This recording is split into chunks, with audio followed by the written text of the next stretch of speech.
വസിച്ചിടേണേ. നിത്യം നമിപ്പിത കൂപ്പുകയോടുമായി സത്യ സ്വരൂപനാം നിന്നെ എന്നും നിത്യനിരാമയ കാരുണ്യവാരിധി എത്തുവാനായി അണിനിരക്കുക നമ്മൾ. വിശ്വനന്മയെ ലക്ഷ്യമാക്കി കൈകൊരുക്കുക നമ്മൾ. ഓഗസ്റ്റ് മാസം നമ്മൾ ഇന്ത്യക്കാരെ സംബന്ധിച്ച് ഒരു സന്തോഷത്തിന്റെ മാസമാണ്.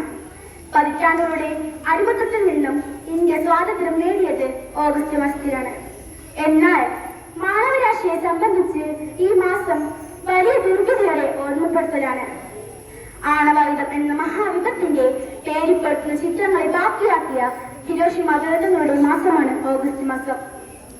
ലോകത്ത് ആദ്യമായ ബോംബിന്റെ ഫലമായാണ് ലുക്കീമിയ പിടിപെട്ട കുട്ടിയാണ് സഡോക്കോ സസാക്കി. ലുക്കീമിയ എന്ന് പറഞ്ഞാൽ എന്താണെന്ന് അറിയാമോ? Blood cancer.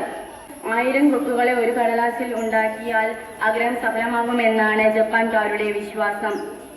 പക്ഷേ ആ പിഞ്ചു കുഞ്ഞിന് അത് ഉണ്ടാക്കാൻ കഴിഞ്ഞില്ല. അതുകൊണ്ടാണ് ഹിരോഷിമ ദിനത്തിന് നമ്മളെല്ലാവരും കൊക്കുകൾ ഉണ്ടാക്കിക്കൊണ്ടുവരുന്നത്.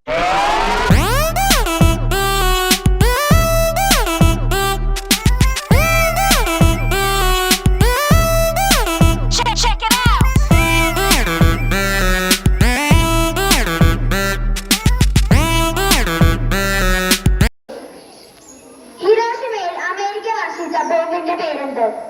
ഇതിട്ടാണ് കാലത്ത് ഉത്തരം പറഞ്ഞത് ലിറ്റിൽ ബോയ്.